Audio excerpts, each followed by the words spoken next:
Bonjour, Mehdi Zakaria, je suis spécialiste cybersécurité et protection des données, fondateur de la société Uniday. Je suis ravi de vous retrouver pour cette Uniday exceptionnel car il est organisé dans un contexte particulier, exceptionnel également car il a comme objectif de traiter un sujet mondial, le télétravail, recommandé en cette période. J'espère que vous et vos proches allez bien et que vous appliquez les mesures barrières pour repousser cet ennemi invisible. Chez Uniday, nous avons très tôt, à la fin du mois de février, pris des mesures radicales pour protéger nos collègues, nos clients et nos partenaires. Nous avons également mis en place un ensemble d'actions citoyennes concrètes en mettant à disposition notre savoir-faire, notre expertise gratuitement pendant toute la durée de la pandémie où nous constatons que la cybercriminalité ne faiblit pas, bien au contraire. Nous avons mis à disposition des livres blancs sous forme de guides sur la cybersécurité. Le premier a été publié il y a 10 jours sur les 10 mesures de cybersécurité à appliquer pour le télétravail. D'autres suivront très prochainement. L'organisation de tous les Uniday sous forme de webinars en live, l'assistance des entreprises pour la configuration des équipements permettant un télétravail en toute sécurité, VPN, firewall, etc. L'audit gratuit, des accès centraux avec recommandations d'hygiène avant l'ouverture des accès distants. Enfin, nous mettons à disposition gratuitement et pendant toute la durée de cette pandémie des outils pour assurer le télétravail en mettant à distance les cybercriminels. Bref, vous l'aurez compris, toute la team Uniday est mobilisée aussi longtemps que cela sera nécessaire pour faire que le télétravail de nos concitoyens soit le plus sûr. Je vous remercie encore une fois pour une forte participation à cette Uniday. Nous vous avons posé quelques questions lors de votre inscription sur votre usage du télétravail dans votre entreprise. Et les résultats sont sans appel. 79% d'entre vous êtes en situation de télétravail. Plus de la moitié des inscrits ont déclaré que la majorité de leur entreprise l'était également. Cela démontre très clairement la forte mobilisation autour de cette pandémie et la nécessité de prendre toutes les mesures d'hygiène pour sécuriser ce mode de travail. Il ne faudra pas ajouter une crise informatique, une crise cyber à la crise par ces moments où la continuité de l'entreprise, la continuité de l'économie est plus que jamais nécessaire. Tout au long de ce webinaire, je vous demanderai d'user et d'abuser de Teams pour poser vos questions. J'y répondrai à la fin de la présentation. Je vous remercie une nouvelle fois pour votre participation. L'impact aujourd'hui sur les activités de télétravail, il y en a pas mal. On va essayer de les dresser tous ensemble et on verra finalement que la grande majorité de ces impacts-là sont des choses qu'on connaît au quotidien, sont des choses que les DSI, que les responsables sécurité connaissent. Maintenant, effectivement, il y a probablement une urgence en matière de prise en compte. Le Covid-19 nous a amené les entreprises à travers le monde, en particulier en Algérie, à ouvrir de manière effrénée les accès. Nous n'avons pas un jour qui passe sans que nous avons des clients qui nous appellent. Je n'arrive pas à ouvrir mes accès. La direction générale me demande un accès à distance. Il faut que tel manager se connecte à distance. Il faut que tel département puisse recevoir ses mails de la maison. Donc effectivement, le premier risque, c'est l'ouverture effrénée. Et on sait que lorsqu'on fait les choses dans l'urgence, finalement, on ne prend pas nécessairement toutes les bonnes mesures de prudence. Une des choses qu'on voit effectivement, c'est trouver en urgence des solutions de collaboration. Fort heureusement, nous sommes en 2020, vous avez des centaines d'applications qui sont disponibles sur Internet, donc ça, ce n'est pas un souci. Le souci, il n'est pas là en fait. Le souci, il est est-ce que je vais prendre la bonne application sécurisée et est-ce que cette application va me permettre de continuer à protéger mes données comme je le fais aujourd'hui au sein de mon réseau. Et ça va être vraiment le challenge, et on va le voir tout à l'heure, ça va être vraiment, non pas quelle est l'application que je vais choisir, est-ce que cette application me permet de sécuriser mes données. Je vais devoir également gérer le personnel qui n'a pas de laptop corporate. Aujourd'hui, lorsqu'on prend une entreprise de 1000 utilisateurs, les 1000 utilisateurs, bien évidemment, n'ont pas tous des laptops pour une raison très simple, c'est qu'ils ne sont pas tous prévus pour faire du travail à distance en tout lieu. Sauf que la donne a changé. Aujourd'hui, la grande majorité des utilisateurs, des salariés, vont être amenés à faire du travail à distance, du travail à domicile. Et donc, je vais devoir gérer cette population-là qui n'a pas aujourd'hui de laptop. Est-ce que je temporise? Quelquefois, c'est pas possible parce que la direction me demande de fournir des accès à cette population-là. Est-ce que je dois autoriser l'utilisation de laptops personnels? Est-ce que je dois sécuriser les laptops personnels? Enfin, toutes ces questions-là, effectivement, on va essayer d'y répondre tout au long de cette séminaire. Je vais devoir mettre à disposition de manière rapide des accès VPN, des accès qui sont aujourd'hui, enfin jusqu'à aujourd'hui limités à une population avertie. Les accès VPN aujourd'hui sont exclusivement pour une grande majorité des entreprises, pour une grande majorité de nos clients, pour une grande majorité d'entreprises algériennes. Elles sont limitées à la DSI, elles sont limitées aux prestataires qui ont besoin de faire de la maintenance à distance. Et donc, je vais devoir nécessairement changer cette habitude-là et donc mettre à disposition, alors que c'est probablement pas prévu, quelquefois les outils que j'ai mis en place sont un peu plus complexes pour l'utilisateur lambda qu'un utilisateur averti comme les équipes sécurité ou les équipes de la DSI. Je vais publier des accès RDP, on le verra évidemment tout à l'heure. Je n'ai pas aujourd'hui d'accès VPN, je n'ai pas aujourd'hui de solution qui me permet de sécuriser un peu plus que j'ai, mais par contre, ce que j'ai, c'est la décision du top management d'ouvrir des accès, de laisser les gens travailler à distance. Donc, je vais publier des accès RDP. Très concrètement, je vais ouvrir mon serveur, mes serveurs sur Internet à travers ce protocole RDP. On le voit également, et ça fait partie des questionnements de nos clients, ça fait partie des remontées de nos clients. J'ai mis en place au sein de mon entreprise une organisation informatique, une organisation sécurité qui me permet de faire face à une population d'utilisateurs, pour une grande majorité, qui se connectent de l'entreprise, avec des outils qui sont disponibles au sein de l'entreprise, avec des process d'accès au support technique de l'entreprise. Je vais devoir modifier un petit peu de paradigme, puisque cette même population va devoir me contacter, demander du support à partir de la maison. Comment ça va se passer concrètement? Cette population va devoir me demander demain comment je fais pour me connecter à partir de mon ordinateur personnel. Est-ce que aujourd'hui la réglementation nous permet de nous connecter sur un ordinateur personnel? C'est toutes ces questions-là effectivement qui sont inhabituelles et qui vont mener. Pour certains clients, ils sont en pleine crise aujourd'hui, indépendamment du coronavirus, ils sont en pleine crise informatique, où effectivement, il y a un certain nombre de questions qui sont posées, un certain nombre de challenges qui sont posés, mais également la mise à disposition d'un support inhabituel pour une population qui va prendre des usages qui sont évidemment inhabituels. Un domaine qui va aujourd'hui mobiliser les équipes, c'est la saturation des équipements de sécurité périmétrique. J'ai mis en place des firewalls périmétriques. Ces firewalls périmétriques ne sont pas dimensionnés pour la grande majorité pour supporter ma population d'utilisateurs à distance. Elles sont faites pour supporter une utilisation standard que j'ai qualifiée lorsque j'ai mise en place ces équipements-là. Quid de ces équipements-là?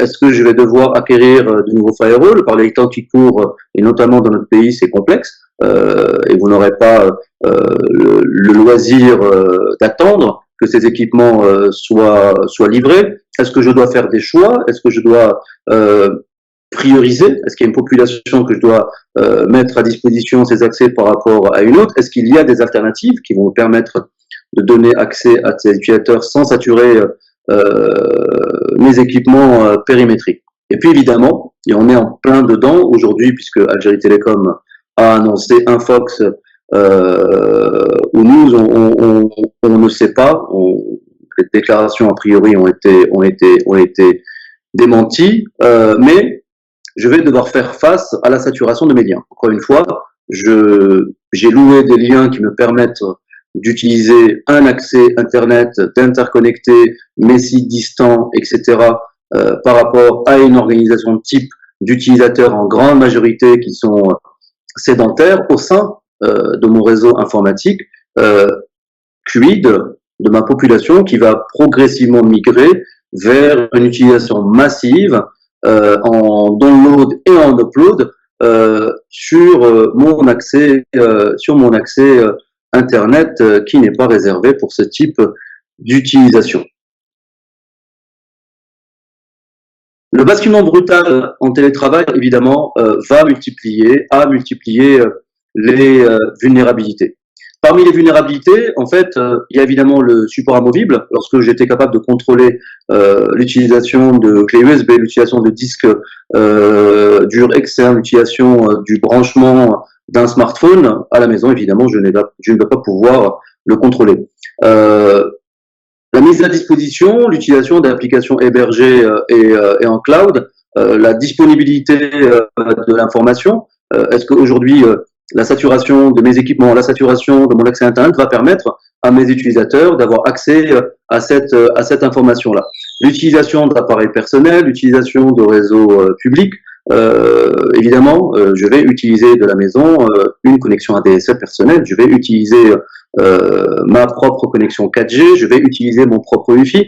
Évidemment, tous ces équipements-là ne rentrent pas dans la politique de sécurité de l'entreprise, quid des vulnérabilités qui sont sur ces équipements-là, quid de l'intégrité de l'information qui va être accessible par mon utilisateur à travers Internet, quid également de la confidentialité de l'information. Est-ce que l'ordinateur que je mets à disposition ou l'ordinateur personnel va être sécurisé, va être laissé ouvert? Qui va pouvoir se connecter à cet ordinateur? Qui va pouvoir se connecter à mon application métier? Qui va pouvoir se connecter à ma messagerie d'entreprise? Évidemment, et vous le voyez très bien, toutes ces problématiques-là, toutes ces vulnérabilités-là n'ont pas attendu le Covid-19. Il y a une population qui travaille déjà, mineure, restreinte, qui a déjà travaillé à distance. Et puis, c'est des questions et des challenges qui sont posés depuis une vingtaine d'années dans le cadre du télétravail et dans le cadre notamment de l'utilisation des moyens personnels dans le cadre du travail. Et on le verra, en fait, l'utilisation effrénée du télétravail est accentuée évidemment par le Covid-19. Il va falloir prendre des mesures drastiques pour pouvoir assurer le minimum de cybersécurité pour les données de l'entreprise. C'est vraiment des questions qui nous sont remontées encore une fois quotidiennement. C'est des challenges que certaines organisations prennent en compte. Ce qui est clair, c'est que l'entreprise aujourd'hui qui souhaite donner la possibilité à une grande majorité de salariés de faire du télétravail en mettant à leur disposition les mêmes moyens informatiques, les mêmes outils informatiques qu'ils ont au quotidien dans les locaux de l'entreprise, cette grande majorité sont en panique, pour être clair, n'arrivent pas, ne font pas forcément les bons choix, tout simplement parce qu'encore une fois, cet usage-là n'a pas été prévu. Personne dans le monde n'a prévu le Covid-19 et personne dans le monde n'a prévu évidemment que nous allions passer en quelques jours, en quelques semaines, d'une utilisation sédentaire dans les locaux de l'entreprise à une utilisation effrénée du télétravail. Les cybercriminels, et on va mettre les deux pieds dans le plat, profitent de manière plus qu'abusive de la pandémie Covid-19. Il n'y a qu'à aller dans Google, vous tapez Covid-19 cybersécurité, Covid-19 ou coronavirus cyberattaque, et j'ai fait le test hier, vous avez des milliers de cas, soit d'attaques, soit d'utilisation de techniques de phishing, soit d'entreprises qui se sont fait cyberattaquer de manière massive. Les exemples fusent, les exemples ne manquent pas, et c'est la raison pour laquelle effectivement nous faisons cette unité de sensibilisation. Vous avez un certain nombre de mécanismes qui vont être utilisés, on va aller de manière progressive pour arriver à des choses un peu plus complexes que nous vivons, que nos entreprises, que nos clients vivent au quotidien en matière de cyberattaque. Évidemment, le cybercriminel est extrêmement imaginatif et va utiliser les mêmes méthodes qu'il utilisait avant le Covid-19, le phishing. Lorsqu'on associe ce phishing-là à la crise sanitaire, on va trouver pas mal de choses. Des mails qui vont promettre la survie au coronavirus. Ça va se caractériser par l'utilisation d'images à la place de texte, des images raffinées, des images extrêmement bien faites. L'objectif, encore une fois, c'est d'amener l'utilisateur, d'amener le citoyen à cliquer sur l'image et notamment de faire en sorte de ne pas être détecté par les filtres antivirus, par les filtres anti-spam. Avec l'image, il n'y a quasiment aucune possibilité pour l'utilisateur lambda de détecter que c'est une arnaque. Vous recevez un mail qui vous dit protégez-vous, mettez un masque. Nous sommes en plein dedans, en plein crise de pandémie. Il suffit d'ouvrir les chaînes d'infos et puis on nous parle à longueur de journée qu'il faut absolument que la population puisse se protéger par des mesures barrières, par la mise en place de masques. J'en profite pour vous dire à tous effectivement qu'il faut utiliser, il faut abuser des mesures barrières, bien évidemment pour contrer cette pandémie. Pour rester très sérieux, le pirate, le hacker, le cybercriminel l'a bien compris que le citoyen du monde était à la recherche d'un maximum d'informations pour se protéger, lui et sa famille. Le lien pour ce cas de figure va rediriger vers un site malicieux. Nous avons également des pénuries de masques, donc des mails qui vont promettre la mise à disposition de masques. Pour ceux qui suivent de manière effrénée comme moi l'actualité, les États aujourd'hui n'arrivent pas à s'approvisionner en masques.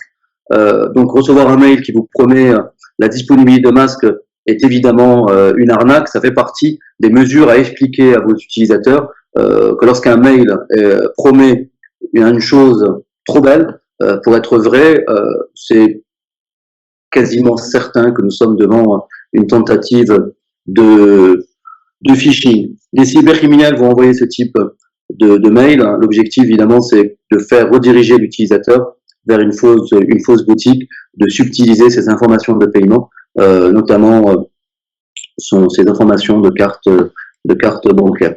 Nous avons également le don à la recherche. Ça, par contre, ça a été signalé assez tôt, dès janvier 2020. On était loin, nous, l'Algérie, la France, l'Allemagne, les États-Unis, en tout cas l'Europe, l'Occident, l'Afrique. On était très loin en matière de pandémie. En janvier, personne ne croyait à ça. On voyait ça très loin. C'était focalisé, localisé en Asie, en Chine, essentiellement. Malgré ça, très tôt, dès le mois de janvier, il y a eu certains signalements de tentatives de phishing à travers l'usurpation de l'identité visuelle de l'OMS. Le lien va rediriger vers un site de paiement en ligne, souvent Bitcount. Et ça, je m'arrête quelques secondes. Si vous avez évidemment un site internet ou un mail qui vous demande de payer via Bitcount, dans la quasi-majorité, pour ne pas dire dans 100% des cas, c'est qu'il y a un hacker derrière cette tentative. Et puis, vous avez le remède miracle. Pareil, ça a été signalé dès janvier 2020, où nous allons promettre le vaccin, nous allons promettre le médicament qui va bien. Vous suivez évidemment tous l'actualité. Nous ne serons pas tous confinés et assez perturbés par ce qui se passe aujourd'hui dans le monde s'il y avait un miracle avec la disponibilité d'un vaccin. Ce type de tentative de phishing va également rediriger vers des sites de paiement en ligne, souvent par Bitcoin. Maintenant, ce qui est intéressant, c'est que le cybercriminel ne s'arrête pas exclusivement au coronavirus, va également utiliser des techniques extrêmement classiques. Les techniques classiques, c'est je vous demande par mail de cliquer sur un lien et ce lien va vous demander des accès, vos crédentiels de messagerie et donc évidemment derrière ça c'est des faux sites qui vont évidemment voler vos crédentiels d'authentification. Le phishing c'est une chose, le phishing et on le verra tout à l'heure est probablement la méthode la plus répandue aujourd'hui et la méthode initiale à une cyberattaque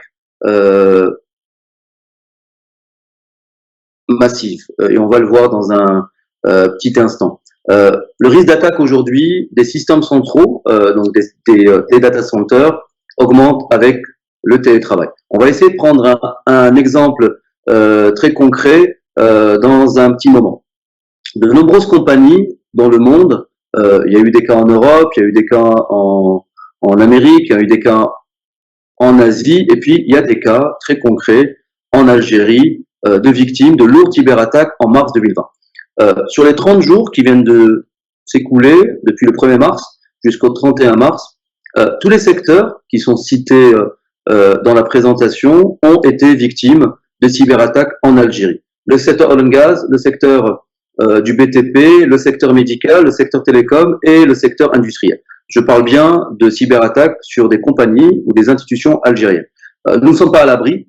Il n'est pas imaginable aujourd'hui de se cacher derrière je ne sais pas quoi en se disant la cyberattaque massive ne concerne que l'entreprise occidentale, que l'entreprise asiatique.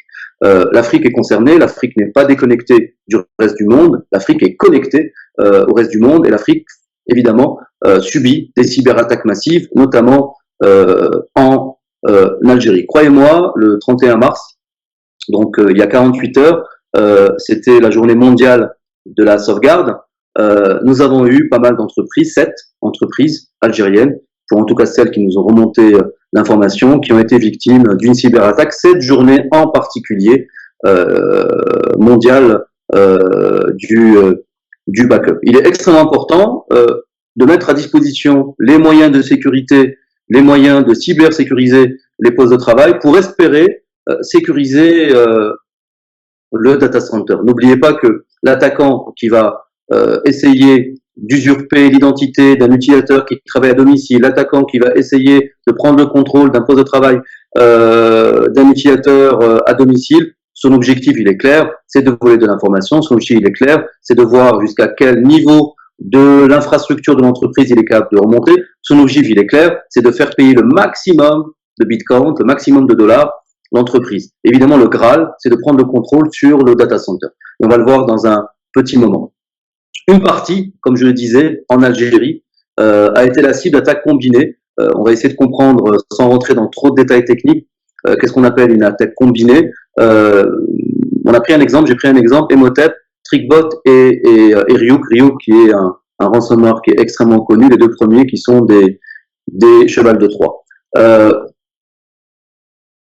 Ce qu'il faut bien avoir en tête, désolé pour le schéma qui peut pour certains sembler complexe, mais je vais essayer de le détailler pour bien comprendre l'intérêt vraiment de se prémunir du phishing email.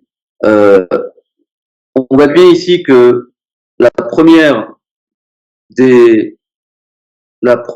étape de la cyberattaque, ça reste un email qui a été transmis à un utilisateur. L'utilisateur a cliqué sur le mail. Ça a permis tout simplement à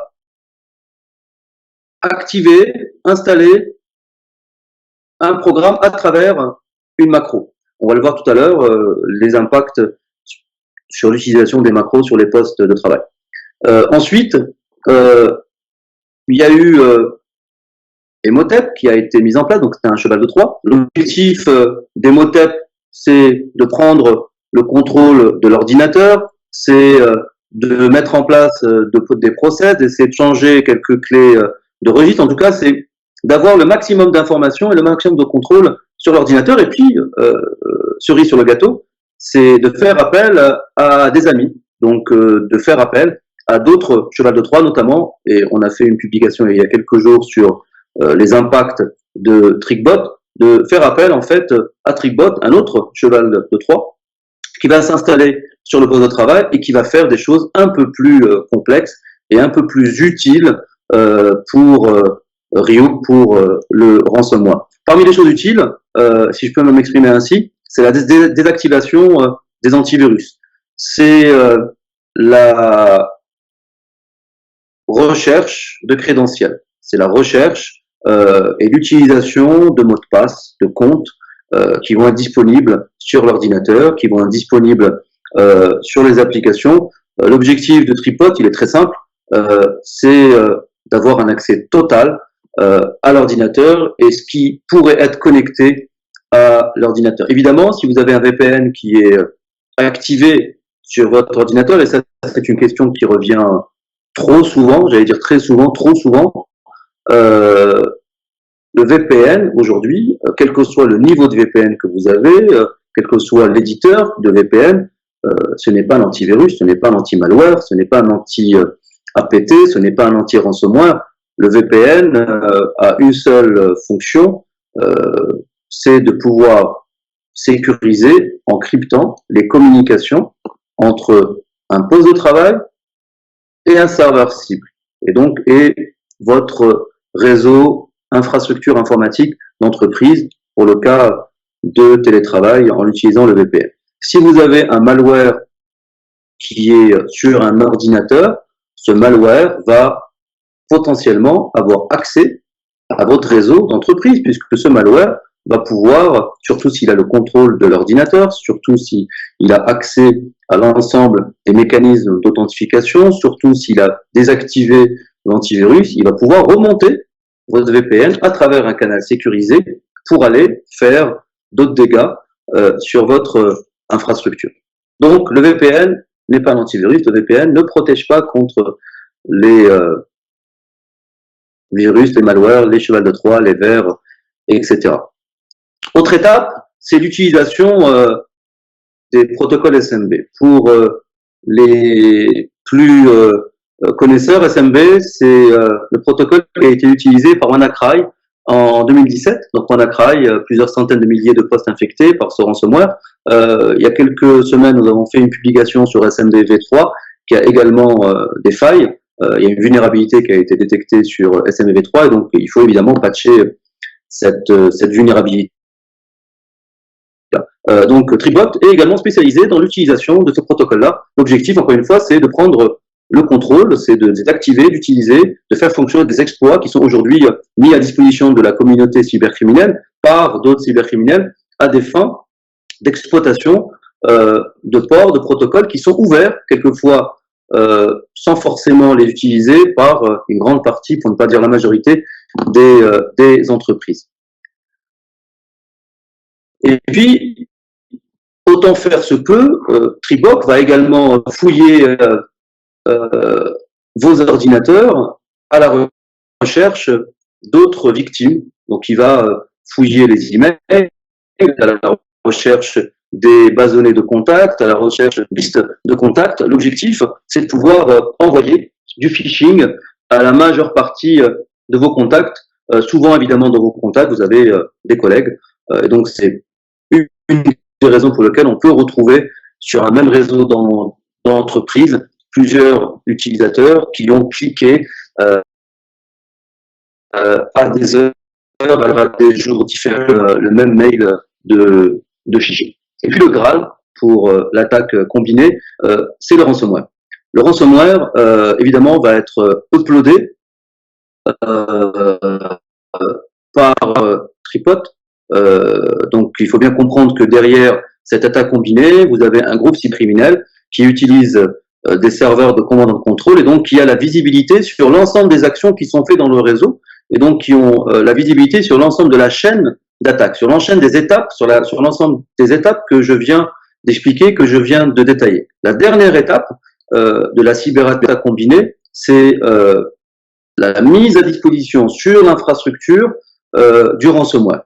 Le ransomware, vous le savez tous, son objectif, il est de crypter.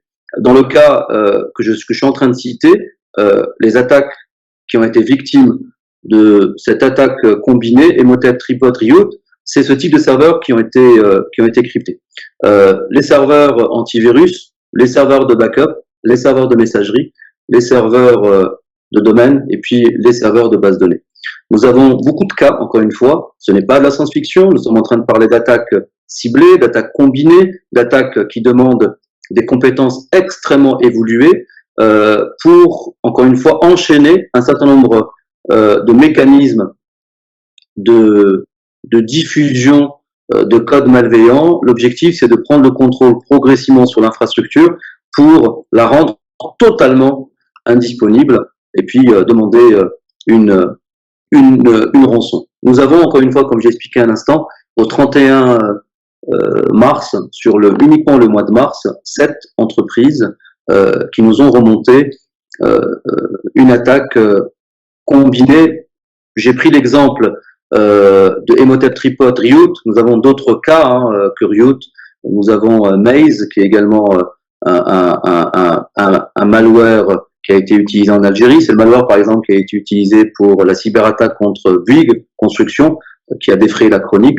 Bouygues Construction, qui a eu un arrêt de plusieurs semaines de son infrastructure suite à l'encryption d'un certain nombre de pailles, avec une demande de rançon extrêmement importante. Bouygues n'a pas souhaité, évidemment, verser la rançon.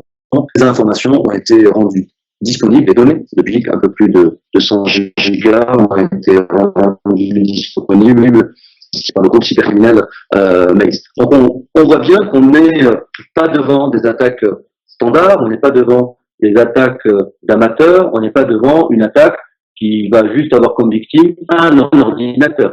Nous sommes en train d'une attaque qui peut potentiellement commencer par un poste en télétravail, donc du phishing, avec potentiellement une remontée jusqu'au data center, avec comme objectif principal demander une rançon à une entreprise qui serait à genoux, tout simplement parce que son data center est à l'arrêt.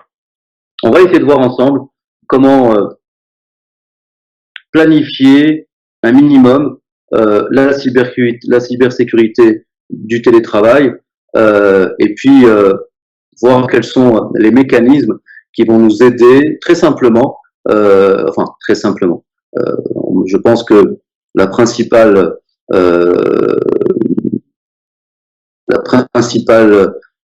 principal conseil, ça va être la rigueur, le fait de mettre en place des mécanismes de sécurité, le fait de mettre en place de la planification, c'est très bien, il faut évidemment le faire, mais le principal conseil, encore une fois, ça reste de le faire avec rigueur et dans la durée.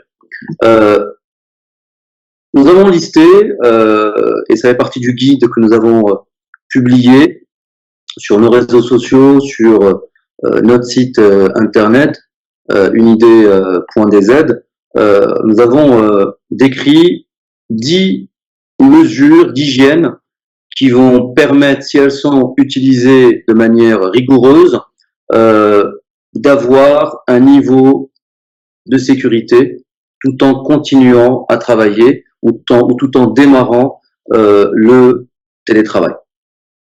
La première des choses, évidemment, c'est de rappeler à vos employés, à vos collègues, à vous-même, qu'il y a de l'information que nous devons protéger dans l'entreprise. Que nous soyons dans l'entreprise ou que nous soyons à distance, il est primordial d'avoir cette information-là. Quelles sont les données que nous devons protéger? Est-ce que j'ai le droit de me connecter à ma messagerie à travers mon laptop personnel? Oui, non. Est-ce que j'ai le droit de transférer n'importe quoi à n'importe qui à travers ma messagerie? Est-ce que je peux partager une base de données client sur mon ordinateur personnel?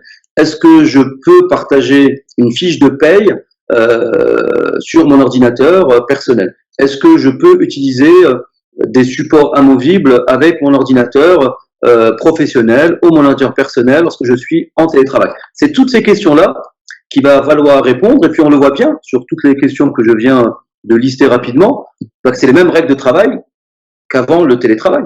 Il va falloir sensibiliser vos utilisateurs, vos employés, qu'ils travaillent en télétravail ou qu'ils travaillent de manière sédentaire. Évidemment, il y a des réflexes qu'on oublie, il y a des réflexes qu'on n'applique pas forcément lorsqu'on est sur notre fauteuil à la maison avec notre ordinateur. Il va falloir rappeler que malgré que nous travaillons de la maison, il y a certaines règles, notamment de protection de l'information qu'il va falloir respecter avec beaucoup de vigilance, notamment les informations à caractère personnel au regard de la loi 1807.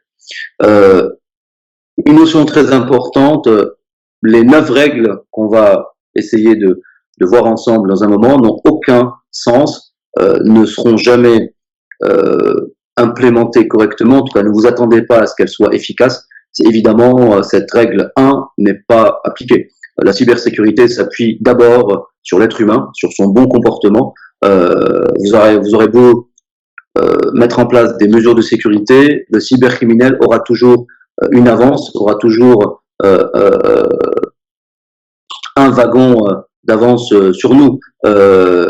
Si l'utilisateur clique sur un mail frauduleux, sur une attaque qui est sortie ce matin, évidemment, vos mesures de sécurité seront totalement inefficaces.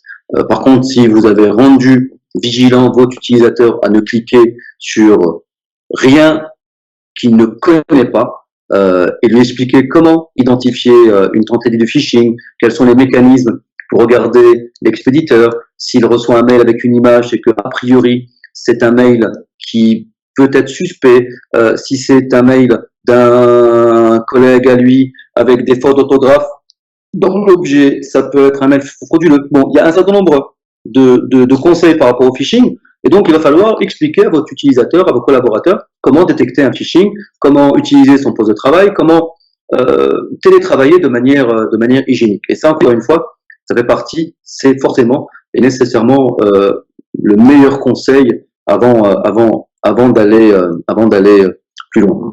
Évidemment, et on y est, le phishing, même règle qu'avant le télétravail, savoir différencier les mails sains des mails frauduleux, informer, très important, lorsque vous êtes en travail sédentaire dans les murs de l'entreprise, vous avez a priori les bons outils qui vont vous permettre d'être notifié qu'un poste de travail a été victime d'un malware.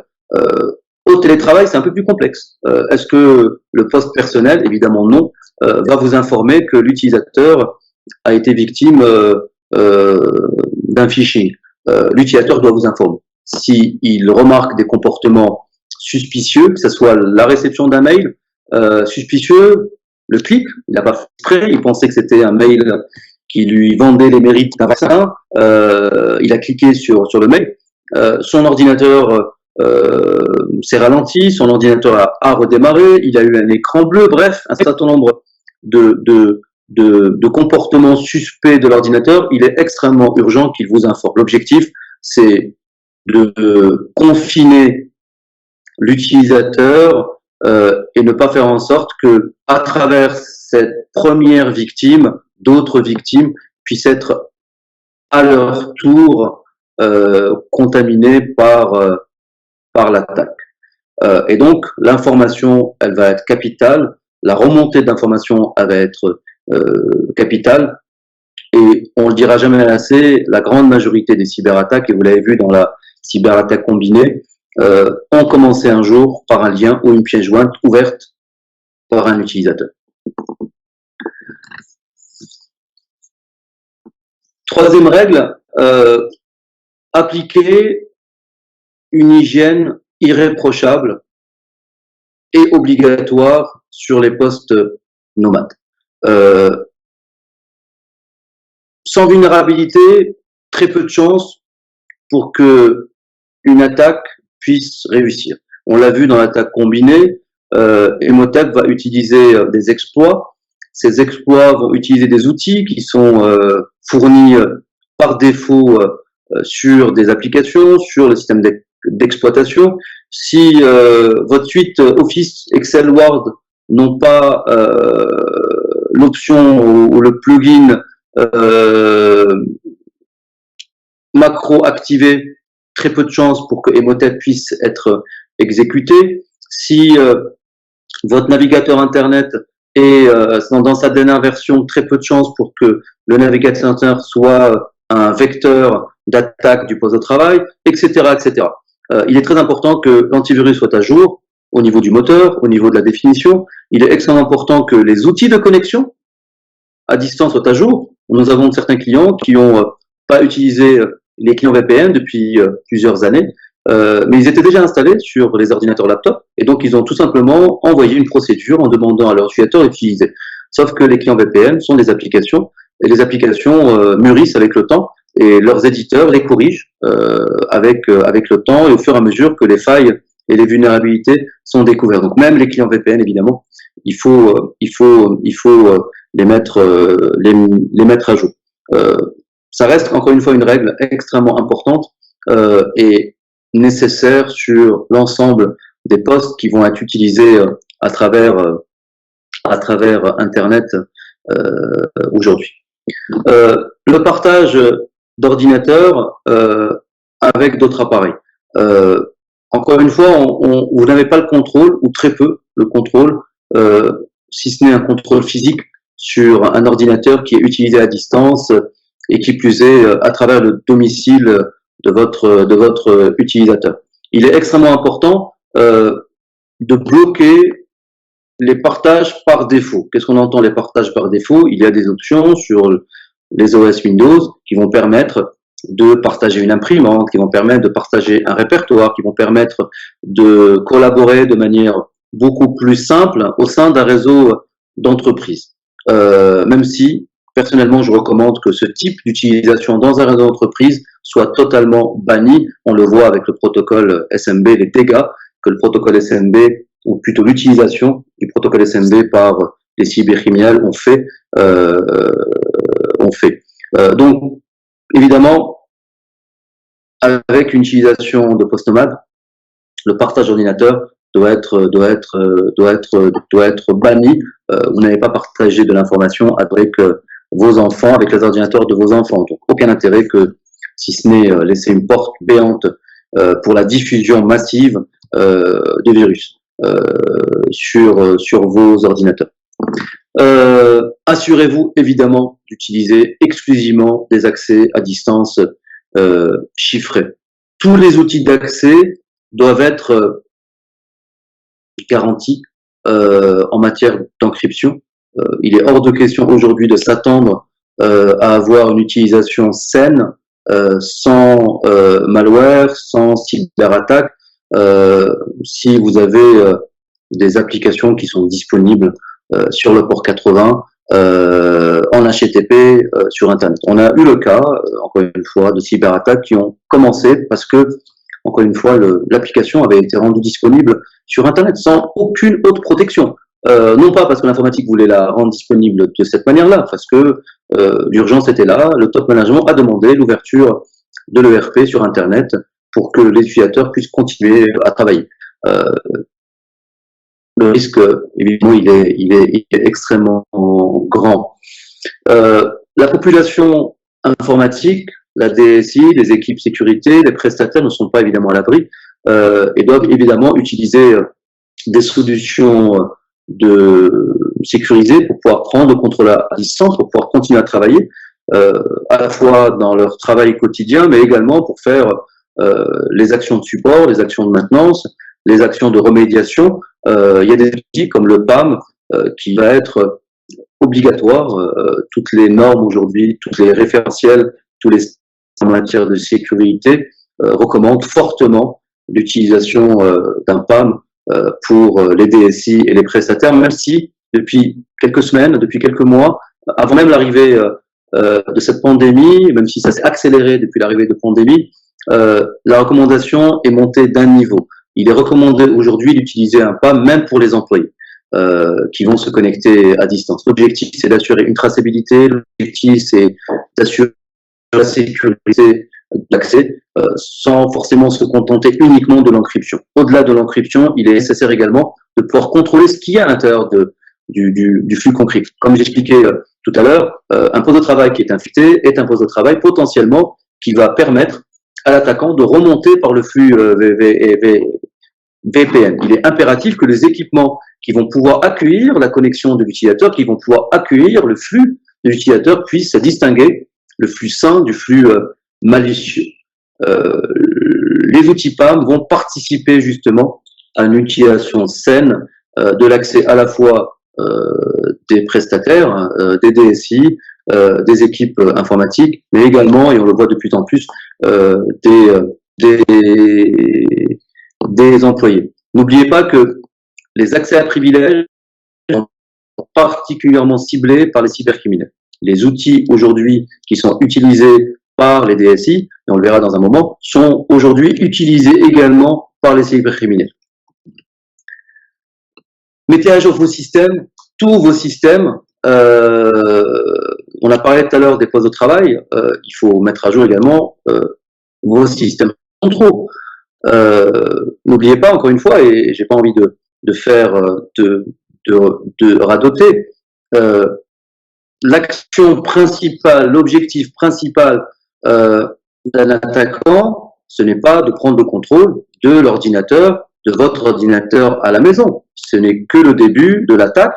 L'objectif, c'est de prendre le contrôle de votre data center avec un objectif simple, c'est de vous faire payer le maximum d'argent, donc de crypter vos données, et c'est les attaques qu'on voit aujourd'hui à travers le monde et que nous voyons arriver depuis un certain temps en Algérie, même si, encore une fois, sur le mois de mars, ça a été un mois exceptionnel, si je peux m'exprimer ainsi, en matière d'attaque par ransomware sur les data centers. Donc, il est extrêmement important d'ouvrir les accès, c'est très bien, d'ouvrir les accès sécurisés, c'est encore mieux, mais d'aller un peu plus loin, de mettre à jour vos systèmes centraux, tous vos systèmes centraux, les serveurs, les systèmes d'exploitation, les applications, les bases de données, les switches, les routeurs, les bornes Wi-Fi, bref, les imprimantes, les IoT, si vous avez des IoT, si vous avez des bandes d'accès qui sont connectées au réseau de l'entreprise, il est important que ces bandes d'accès puissent être sécurisées, puissent être mises à jour, et puis ces bonnes pratiques, évidemment, comme j'expliquais au début, et notamment la mise à jour de vos systèmes, il faut le faire évidemment dans la durée, sinon ça n'a pas de sens. Si vous les mettez à jour aujourd'hui, ne vous attendez pas à ce que l'attaquant vous fiche la paix demain. L'attaquant va venir aujourd'hui, demain, après-demain. Donc il est important qu'il puisse trouver beaucoup de difficultés à s'introduire chez vous. Et ça commence par évidemment la mise à jour des systèmes, de tous vos systèmes. On y arrive, la sauvegarde. J'ai l'habitude de dire, en fait, il y a deux types d'entreprises qui ont subi ou qui vont subir une cyberattaque. Il y a l'entreprise qui a des sauvegardes et l'entreprise qui a ses yeux pour pleurer. Croyez-moi, ce n'est pas évident pour nous, en tant que société de cybersécurité, d'avoir à faire des réunions avec des clients qui ont tout perdu. Nous avons beaucoup de cas en Algérie, que je citerai évidemment pas, beaucoup de cas sur différents secteurs d'activité qui se sont réveillés le matin et qui ont découvert que l'intégralité de leur data center était encryptée, sauvegarde comprise. Concrètement, ça veut dire la clé sous la porte ou la reconstruction avec le délai que ça engendre, les difficultés de continuité de l'activité que ça engendre, que d'avoir un système d'information totalement à l'arrêt. La sauvegarde, il faut y réfléchir de manière continue, de manière efficace. Il y a une règle très simple, la règle 3-2-1, qu'il faut appliquer au quotidien. Je fais 3 copies de mes systèmes. J'utilise 2 supports différents et il y en a au moins une que je mets hors ligne. Comme vous l'avez vu tout à l'heure, l'attaque combinée va crypter les sauvegardes, donc il est impératif que l'attaquant, s'il réussit à prendre le contrôle de vos systèmes, c'est qu'il ne crypte pas au moins une copie de vos sauvegardes. Donc il est impératif d'avoir au minimum une copie de votre sauvegarde hors ligne. Donc il y a beaucoup de moyens aujourd'hui qui permettent de le faire, le cloud, le fait d'avoir une copie de vos sauvegardes dans le cloud, une copie sur bande, une copie sur un site distant. Évidemment, cette copie doit être totalement hors ligne. On a des clients qui vont mettre une copie de leur sauvegarde dans un coffre-fort, dans une banque, etc. Il faut que ça soit hors site. Il ne faut pas que ça soit dans le site physique où vous avez vos serveurs, où vous avez vos données. Limiter l'accès de vos employés aux informations protégées. Aujourd'hui, nous avons des personnes, des employés, des collaborateurs, des utilisateurs qui vont avoir un accès à distance 24/7. Il n'y a aucune raison. S'ils commençaient leur travail avant le Covid-19 au sein de l'entreprise physiquement à 9h et qu'ils quittaient l'entreprise à 17h, il est impératif d'avoir un contrôle également à distance. Le week-end, pas nécessairement donner l'accès. L'objectif, encore une fois, c'est de pouvoir contrôler les accès frauduleux.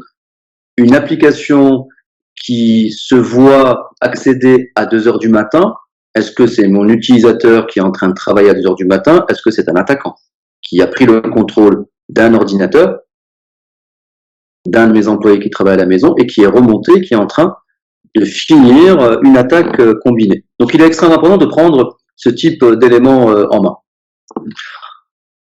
Envisager, si ce n'est pas le cas, l'utilisation d'outils qui existent depuis pas mal d'années, MDM, et des outils MAM. L'objectif, en fait, c'est d'avoir une gestion optimum, sécurisée des appareils et des applications mobiles, le fait de pouvoir avoir une centralisation des mesures de sécurité à distance, le fait d'avoir, même lorsque vous avez des laptops ou des ordinateurs qui sont utilisés à distance, donc en dehors du système d'information, qu'on puissiez avoir la main sur ces ordinateurs en matière de contrôle de la sécurité, en matière de contrôle des privilèges, en matière d'isolation des applications, d'isolation des données, de pouvoir en cas de perte d'un ordinateur, même si en ce moment on est tous un peu confinés, donc c'est très compliqué de perdre un ordinateur, mais supposons vous allez pouvoir effacer les données à distance.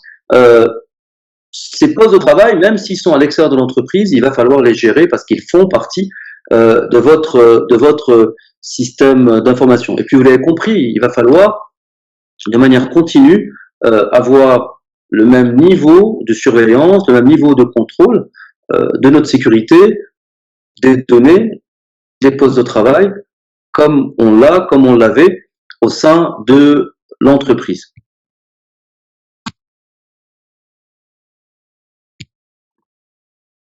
Enfin, et ça c'est vraiment une recommandation qui devrait être en point 2, mais comme elle n'est pas extrêmement utilisée, diffusée dans notre pays, on l'a mis en point 10 pour ne pas se mentir. Mais ça reste une règle à utiliser de manière abusive, en particulier lorsqu'on fait du télétravail, lorsqu'on se connecte à distance. L'utilisation de mots de passe et l'escalade de privilèges est nécessaire, et ça je le répéterai jamais assez, à une attaque réussie. Un attaquant qui n'a pas de mot de passe sur votre système d'information n'ira pas très loin.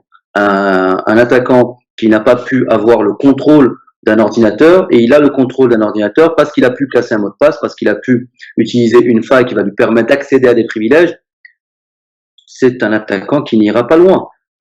Donc, rendre difficile l'authentification sur vos systèmes est une étape extrêmement primordiale, extrêmement importante pour limiter le champ d'action du cyberattaquant. L'utilisation de solutions d'authentification multifacteur, au minimum 2, donc des solutions 2FA, fait partie des projets qu'il va falloir réfléchir au sein de vos entreprises. Évidemment, c'est le moment de les implémenter. Vous avez des solutions open source qui existent, qui peuvent être utilisées avec tous les aléas des solutions open source, le support technique, éventuellement la fiabilité, peut-être la compatibilité, compatibilité au sens intégration avec vos systèmes, vos applications. Évidemment, il y a des solutions extrêmement matures qui sont des solutions propriétaires, totalement intégrables, totalement interfaçables avec vos plateformes actuelles, avec la quasi-majorité des applications, des bases de données, des serveurs d'authentification LDAP du marché. C'est peut-être encore une fois le moment de les implémenter. On ne peut pas parler de top 10, même si on a fini le top 10, sans parler du dispositif personnel. Même si aujourd'hui il n'est pas recommandé, si vous pouvez empêcher l'utilisation de dispositifs personnels, donc d'ordinateurs personnels, pour se connecter à l'entreprise, il faut le faire. Vous n'aurez jamais un contrôle total sur un ordinateur personnel, que ce soit techniquement ou bien légalement. C'est un ordinateur personnel et ça veut dire ce que ça veut dire. Mais il faut être réaliste et le Covid-19 nous pousse et pousse les dirigeants d'entreprise à demander l'utilisation de règles qui ne sont pas forcément recommandées ou peu recommandables. Et tout simplement parce qu'encore une fois, comme j'ai expliqué au début, sur 1000 utilisateurs ou sur 100 utilisateurs, on n'a pas toute cette population-là qui a des dispositifs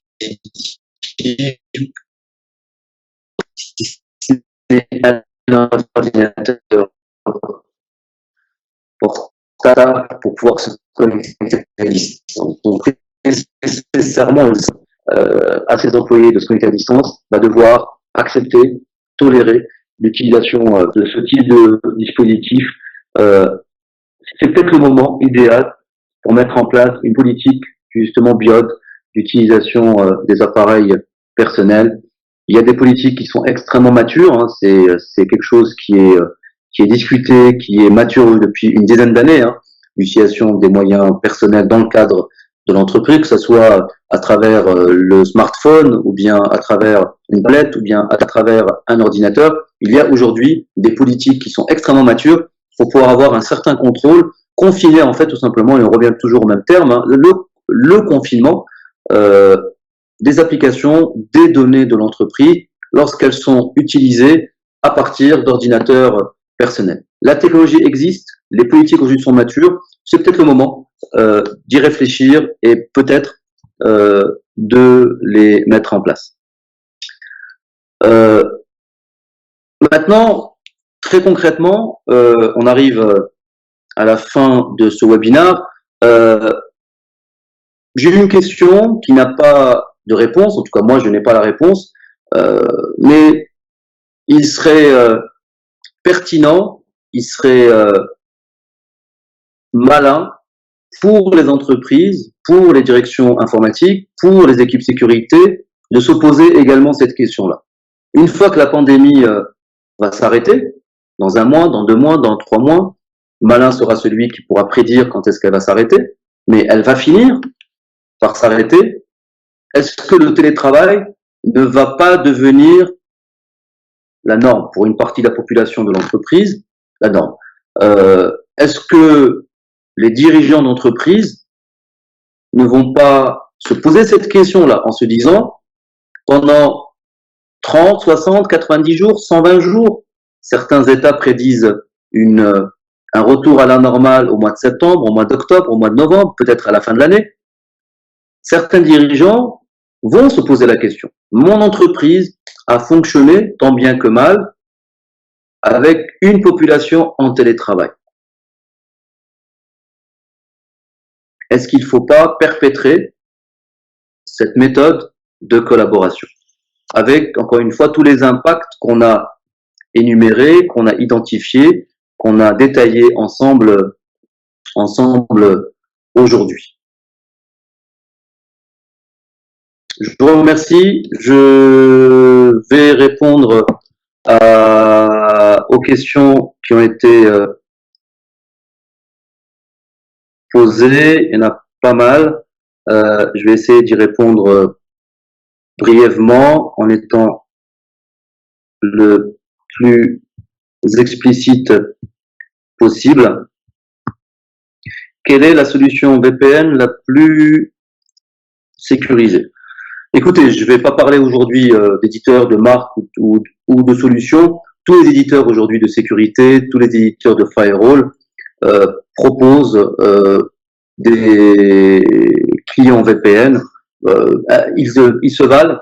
Il n'y a pas de distinction à avoir. En tout cas, pas en ce moment. Vous n'allez pas changer votre firewall aujourd'hui. Et puis, il sera livré dans 6 mois. Donc, aucun intérêt de changer votre firewall aujourd'hui. En tout cas, pour faire du télétravail. L'idée, encore une fois, comme j'ai expliqué tout à l'heure, c'est d'avoir des solutions à jour. Si vous avez un firewall, effectivement, qui permet l'utilisation de VPN, faites en sorte que votre firewall soit dans la dernière version, soit bien patché, faites en sorte que les clients VPN qui sont disponibles pour vos utilisateurs soient également dans leur dernière version, faites en sorte que les postes de travail soient à jour, enfin, faites en sorte de respecter les règles qu'on vient d'énumérer. On parle souvent, lorsqu'on parle de politique de cybersécurité, de complétude. Une règle n'est pas mieux qu'une autre, hein. L'idée, c'est de respecter toutes les règles. Si vous mettez en place un client VPN de la marque idéale et que vous oubliez de patcher vos ordinateurs ou vos systèmes, votre VPN, évidemment, va permettre à l'utilisateur de se connecter, donc vous serez très content. Vos utilisateurs vont pouvoir se connecter avec un semblant de sécurité. Mais réellement, ils ne seront pas réellement en sécurité, en tout cas. Vos systèmes ne seront pas réellement en sécurité.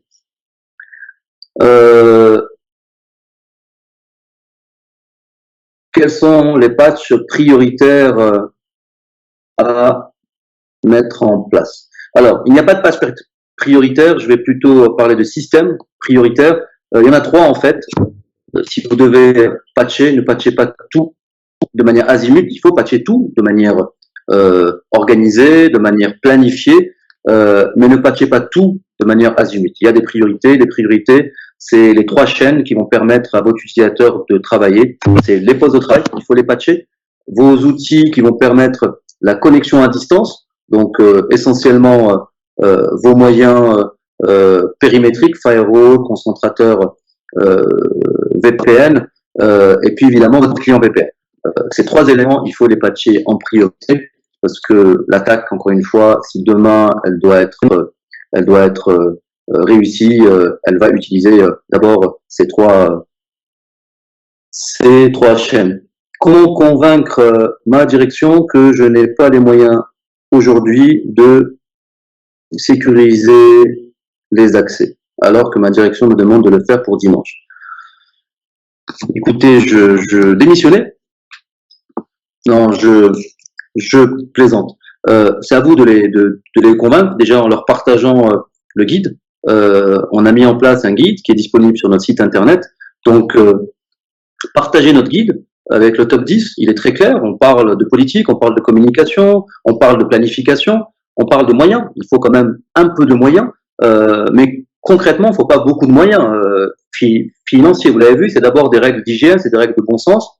Et donc, il faut partager ce guide avec votre direction générale pour leur dire, OK, pas de souci, moi je peux mettre à disposition le télétravail aux employés de l'entreprise, mais voici les recommandations. Est-ce que vous pouvez m'appuyer, m'aider, me donner les moyens pour pouvoir le faire correctement? Et en règle générale, si la discussion s'oriente vers ce type de contenu et d'échange, une direction générale va bien comprendre qu'au-delà de continuer l'activité, l'idée, ce n'est pas de rajouter à la crise une autre crise. Nous sommes en train de vivre une crise de pandémie, coronavirus. Il n'est pas question de rajouter une crise cyber et d'avoir un data center qui soit totalement crypté. Alors, une autre question. N'hésitez pas, hein, si vous avez des éléments qui vous semblent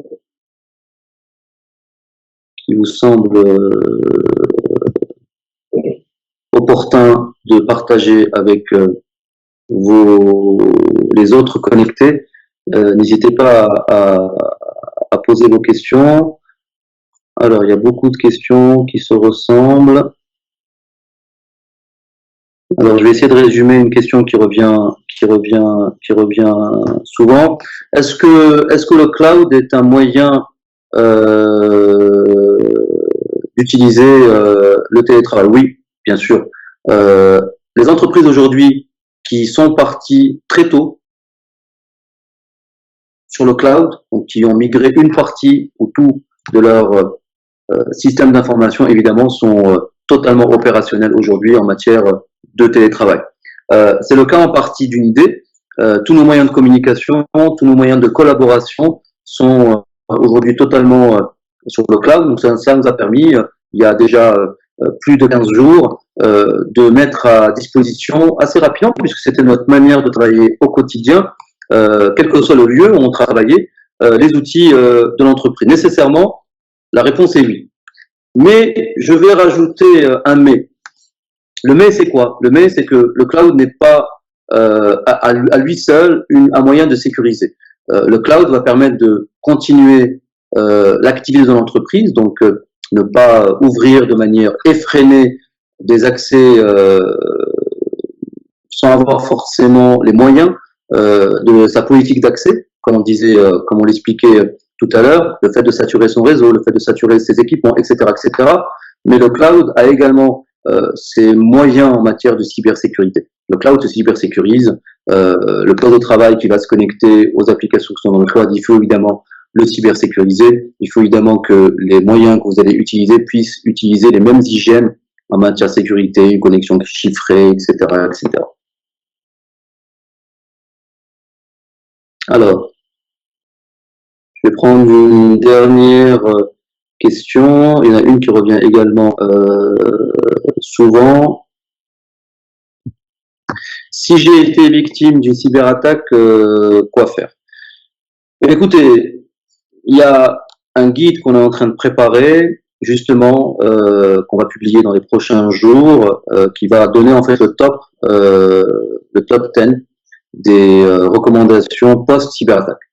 Comment l'entreprise doit réagir, comment les équipes sécurité doivent réagir, comment les utilisateurs doivent réagir en cas de cyberattaque. On en fera probablement un webinar comme celui d'aujourd'hui. La première des réactions, c'est de communiquer en interne et de freiner la cyberattaque. Si vous découvrez que vous êtes victime d'une cyberattaque, un utilisateur qui semble être victime, un serveur qui semble être crypté, un comportement anormal, c'est déjà de communiquer au plus grand nombre pour que des réflexes soient pris immédiatement par l'ensemble des utilisateurs. Deuxième chose, évidemment, c'est de pouvoir déconnecter les équipements qui ont été victimes de la cyberattaque.